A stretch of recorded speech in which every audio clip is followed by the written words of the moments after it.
Right, I can see you. Right, good evening and welcome to Big Phil Live. Let's get a few like and shares on. I'm not in Southampton tonight, so it's You're not in? I'm not in London tonight. I'm not at home tonight, put it that way. Which is a shame. I'll just get these likes and shared and then we'll crack on with the show. Big Phil Live. Oh, sorry. Let's get a few. There we go, Andy's on a bungle already. Yeah. Okay, software.com. Hope you had a decent weekend. Right, that's not too bad at the moment. By the candlelight we see, Kev said. Yeah, the lighting in here, it's a Stone Ages, we're in Southampton, let's see. Just going to share this. Internet's not very good around here either, to be perfectly frank. Actually not good.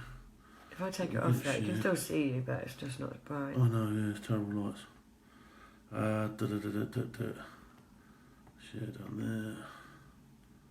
One more share, and that's what I'm doing tonight. Post. And I'll share now. Public. Okay.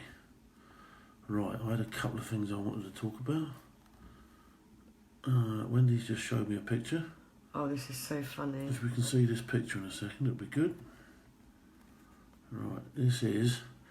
There I go, happy in my own little world, enjoying some quality and much needed time out with my mates, Atlas and Tequila, wishing you a magical week. And if you look on the horse's head there, it's got a Born Theatres hat on. Oh, hang on, I'm having a bungle. If Wendy stops bungling, so funny. You'll see the Born Theatres hat. So, even at horseware now, I can do getting into a bit of that equestrian stuff, because there's a lot of money in that old equestrian stuff, I can tell you. So we're into equestrian wear now as well. How about that? Ridiculous. Okay, let me go back then. Okay, Monday nights is traditionally a weapons night. And I'm going to touch on a few things now over the next couple of weeks, which people have been asking me about. So, people have been asking me about EDC. They've been asking me about knives and what knife I would have in my EDC. Now, I have to say, in the UK, it's very difficult to carry any sort of knife and get away with it if you're caught, okay? I'd argue that the crime is getting caught, all right? I'm not condoning anybody or endorsing anybody to carry anything. All I'm going to show you is a range of knives which have been described as EDC knives. Most of them are tactical knives. So the knife I'm going to show you tonight is a tactical knife as well. So if you were still serving, perhaps you might want to consider this as one of your carries in your own kit for a backup knife. Not really, it wouldn't be my main knife, but it would be a backup knife. So the knife I'm going to concentrate on tonight is a folding knife, as such. Okay, it's made by CRKT, which is Columbia River Knife and Tool Company. Okay, Columbia River Knife and Tool Company. They make all sorts of blades. They did do a very nice one a few years ago, which was made out of the same metal that an M16 was made of. They were really nice knives. This is a very, very cheap knife, and it's a lot of knife for the money that you get, okay? It's, if you buy it in the States on Amazon, it comes in at about $20. Now, you'd add a little bit onto that if you wanted to buy it over here, but that is effectively a $20 knife. Now, how much does $20 get you? Right, let's have a butcher's at it. We open it up. Okay, and it is a lock knife, and you'll also notice that, okay, the lock is inside there. Okay, to shut it, it's also got these thumb locks, thumb studs on the side here. Now that means that I can basically open it one-handed. Okay, now that on its own can give you problems in the UK. The fact that you can open it one-handed, they don't like you to be able to do that with a knife in the UK. It's also got, if you notice on the top here, the locking system. And this is the auto lock, which is to this knife, okay? And basically once that's forward, you can no longer shut it, so it becomes completely a fixed blade, okay? Now, the one thing to look for when buying these knives is to open it, lock it, and then see how much play there is between handle and blade. And I've got to tell you, this one is good. There's no play in that whatsoever, okay? And it is fairly solid. It's also, because that's a plastic coated handle, a plastic handle on a metal sleeve, it's also not badly balanced either, okay? So that's not a bad balance either on that blade either, okay? So it's not bad. It's a fairly big knife, okay? It's a fairly decent sized knife. I've got big hands, and as you can see, my hand goes in there perfectly. All right, so if you had slightly smaller hands, you'd be in the ballpark. Any bigger than my hands, you might struggle a little bit. But I've got barely big hands. That said, one of the most important tests to do when you're playing about with a knife is to stick your gloves on and make sure you can do everything with your gloves on that you can do without your gloves on. Okay, so I've got my mechanics gloves here, which are a touch glove, and yes, I can just about. Once I've taken the lock off, I can just about close it down. I hope. Yeah, I can close it down. I can still open it, and I can still hold it fairly comfortably. And like I say, you'll notice the old pitting in the side there. So you've got control over this knife. You've got a good. It feels all right in the hand. It feels all right in the hand. So for a folding knife, I think the overall length of it is coming up to 9 inches. The blade length is 4 inches. Okay, so it's quite a long knife. It's a lot of knife. I mean, for $20, it's not the best steel in the world. I'll give you that. It is extremely sharp. It is extremely sharp. I don't think how much of the blade you can see on there, but it's an extremely sharp blade. All right. And like I say, it's got the ambidextrous thumb stud on there as well, so you can use this left-handed or right-handed. One of the things you can't do on this one is swap over the pocket clip, okay, but you can take it off. And that will only go one way as well, so that will only go blade up, not blade down. All right, so that's, some people don't like it that way round. Doesn't make a lot of difference to me, because to be honest, this really is, other than if I was going to carry it in my EDC, this really is a secondary type blade, or a digging, poking and prodding. At $20, this is your digger and prodder, isn't it? So if I had this in my webbing, this would be me sort of like opening beans and destroying stuff and, you know, prizing things out of rocks and all the rest of it. That really would be a sort of like utility blade, because at $20, I mean, it's almost at the end of the exercise. If it was ruined, well, or operation, then, you know, fair play, just get another one, wouldn't you? For $20, it's nothing. So, yeah, not a bad knife. Not a bad little knife. Anything else I can say about it? It's got a lanyard hole at the end there, okay, which I think is quite important. I do like to tie everything on that I have, if I've got it as a secondary. Not so important if it's a primary, if it's going to be coming out all the time. But if it's a secondary, you don't want to lose it.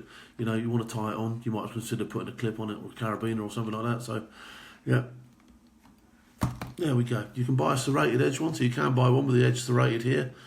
I didn't like that one as much as this one, but some people do like serrated edges. You can also buy this knife in black, okay, so you can have it fully blackened out. Again, there's no need for me to be 100% tactical with this one. I'm actually trialling this one out whilst I'm going hunting this year, so I've taken this hunting twice. It's served everything I wanted to do with it. Cut a few bits and pieces with it, whittled a few sticks, dug it into a few things, and that's about it really. So there you go. Not a bad little knife. So we're going to cover other knives in the EDC range and that sort of stuff, and like I say, other tactical folding knives. But as a folding knife, like I say, it's a fairly decent size, a fairly decent weight. It's got a sharp blade, which you'd probably be able to maintain quite well on any sort of small sharpening stone. It's dual-handed, you can use it one-handed. It's got a clip for your pocket, a hole for your lanyard. Fits nicely in your hand. That is your knife. All right, so there you go. So that's me review for my knife today. Not a bad little bit of kit, I thought. And like I say, for $20, you can't really beat that, can you? You know what I mean? $20 for a knife. Now, I don't know how many of you know the Campion River Knife Tool Company, but they do knives up to sort of like $1,800 or so, do you know what I mean? So they do some proper expensive gear. So that one well and truly is bottom range, bottom price, budget knife.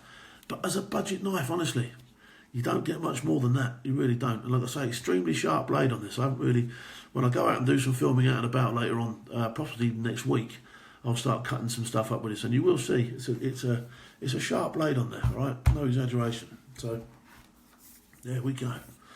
And like I say, if you had it in your EDC, it's not really. You could utilise this as a fighting knife as you could any knife, but it's more for sort of like, I don't know, helping cut things open and that sort of stuff, really. You know. So there you go. Right. So what you're saying? It's good value, slashy, stabby, pockety thing, says Mike Mackey. Exactly. Again, what did you say there? It's a good value, slashy, stabby, pokey, pushy, whippy. Yeah, nice, good knife. My squad of utility knives was a great beast. Yeah, I think there's a lot to be said for folding knives. Like I say, I do like, I mean, you've all seen my Andrew Jordan, the Hampshire hammer that I designed with him. Great knife, absolute beast of a bit of kit. 3 grams worth of knife, Damascus steel, does everything I want it to do and more. You know, perfectly weighted, perfectly balanced, sharp as you could ever get. But, like I say, you do need a stabby pokey, pull out your pocket and do bits and pieces with knife, because you wouldn't be carrying that sort of knife everywhere you go.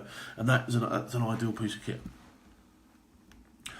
George Victor says, Phil, thanks for the knife lesson and information. Thank you, George. Aaron Kennedy, I sew and carry one. It's great. Okay, you carry on. Good, nice one. Percy Bolfett is watching. Good evening, Percy. Alistair McClellan, only illegal if you're caught with it. That's right, the crime is getting caught, as I did allude to at the beginning of the show. Leathermans are good. Nigel Green, yeah. What I'm going to do is I have got a whole array of pocket knives, and I'm going to showcase some really expensive ones, some cheaper ones. Ballistic missile. Yeah, right. You can talk about that in a minute. Right, okay. So I'm going to talk about a few, like I say, different knives, but I thought I'd just showcase one tonight and possibly pull one out next week. And we'll concentrate on these because it is part, like I say, especially in the States, you can have this in your EDC, right? You can have it in your EDC here if you don't want to don't mind, if you know you're not going to get caught. I think anything bigger than 3 inches is illegal. Yeah, it possibly is. I don't know exactly what it is, so I'm not going to quote anybody. I do know they don't like lock knives. I do know that they don't like, knives that can be opened with one hand. Unfortunately, those are the best knives you can get as well. So, Grace Rosie's watching. Hello, Grace Rosie. Yeah, we've got a challenge, haven't we, for Grace? Yeah, I have, yeah. So, my daughter Grace, I've said to her, look, she's at a bit of a loose end. Not at a loose end. She's at college. She's doing some bits and pieces. She's interested in becoming a paramedic. She's interested in a bit of fireman stuff and all that sort of stuff. So I said to her, why don't you get yourself down to Careers Office and see what they've got to offer? So go down the Army Careers Office, possibly even go to the Navy Careers Office or even the Air Force Careers Office and just see what the Armed Forces has got to offer you. So she said to me, all right, if she can get 170 likes, this is the youth of the day for you, isn't it? Was it 170, Wendy? Yeah. 170 likes on her post, she'll go off, she'll drop to the Careers Office. So I've put 500 on there myself already, okay? So we're going to put a post up on... I'm going to put a post up if I can get over 170 likes on it. Off goes my daughter to the Careers Office. Where are you putting the post up? Big Phil Campion. I'll put it up on my Big Phil Campion tomorrow, okay? So I'll do the post. I shall go home, do the post, and I shall put it on my official page. And if we can get 170 likes on it, oh, Greaky, you're down the pokey. Off you go, all right? You're down there. Do it, Grace, says Alan Kennedy. There's nothing you can lose for doing it, Grace, said. You know what I mean? Just get yourself down there, have a butcher's. If it's not for you, it's not for you. I don't care, okay? If it is for you, it is for you. Fair play. But you won't know unless you go. And I'm still rhyming, isn't I? So that's outrageous. It's easy. Length, remember, 762, folding, non-locking. Oliver Farrows. Obviously on about some knife somewhere. You're being romantic. Phil's candled it, says Gary Malloy. I'm not, but my daughter's, I'm down at my daughter's house, my other daughter's house, and she's got a light that holds 6 bulbs and only one works. So that's all I've got. Got to go what I've got to go with. My daughter joined up a couple of years after her brother. Loved it and never regretted a day. Go for it, Rosie, says LAC Nutley. Absolutely. Superb career nowadays. Still, for me, the career of career choices. Like I said, I was going to play football for England, but I was shit. John Mucklow, what day you Great British Shooting Show? All 3, mate. I should be there all 3 days. I've started launching some stuff, so I shall put the links on here later as well, and I shall put the links also on my own pages, but I will be at the shooting show this year, which is a great show, 3 days at the NEC. So please come and see me.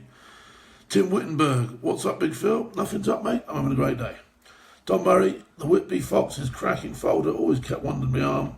Yeah, body armour. Well, the Whitby Fox is obviously a knife, I take it. Grace Rosie, nah, fam, I'll breeze it, try me. You can stop that bloody word, fam. Fam? The army, I get that out, you don't worry about that.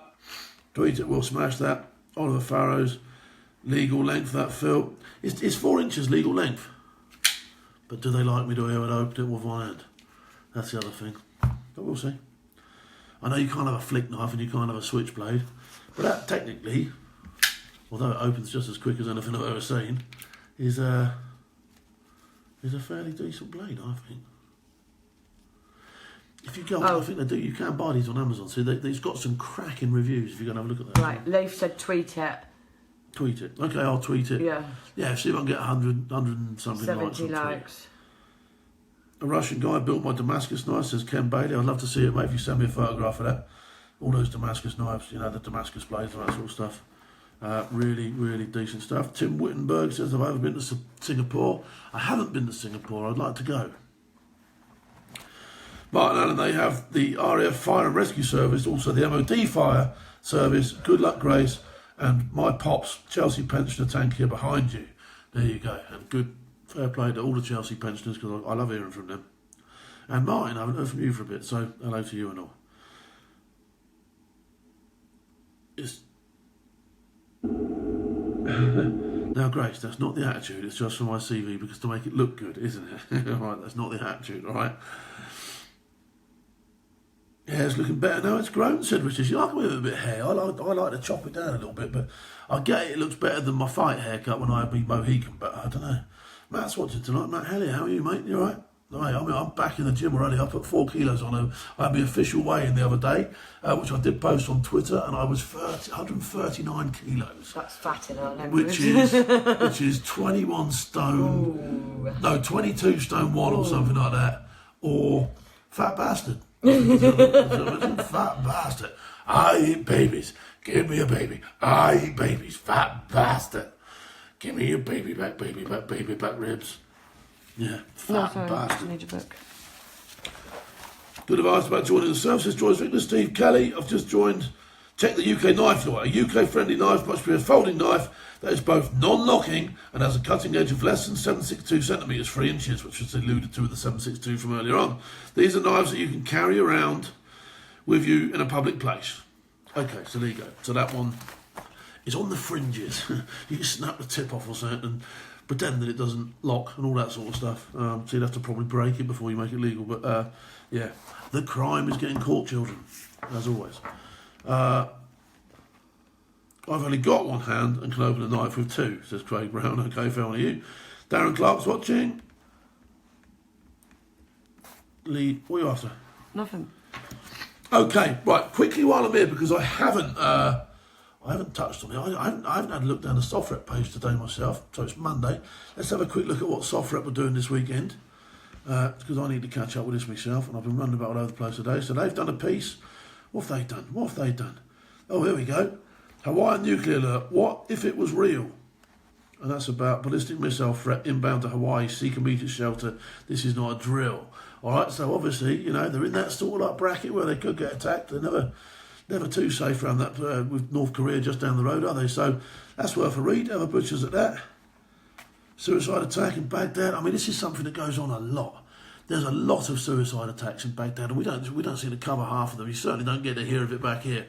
But they're big, you know, they're big suicide attacks. And when you think, you know, over here, you know, we've lost X amount of people, and I'm not saying it's losing, but they're losing them in their droves over there to these attacks, and it really is a honking thing, these suicide attacks.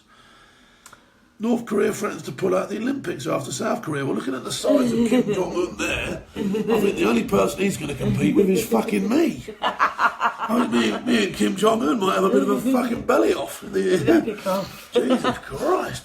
Fuck me, he's eating more cheese than I have. That's unbelievable. There you go, that article was so good, they put it on here twice. Turkish banker convicted for helping Iran, and rightly so. Qatar accused of UAE to intercepting passenger planes to Bahrain. That looks interesting. And the SoftRep picture of the day is a nice, warry, in the snow, wintry, let's go and slaughter everybody in our skis type picture, which is nice. Anyway, so that's SoftRep today. So like I say, all the stuff on SoftRep is written or is produced by people who have operated in various special units, and it's worth a read because you're getting it from the operator's perspective.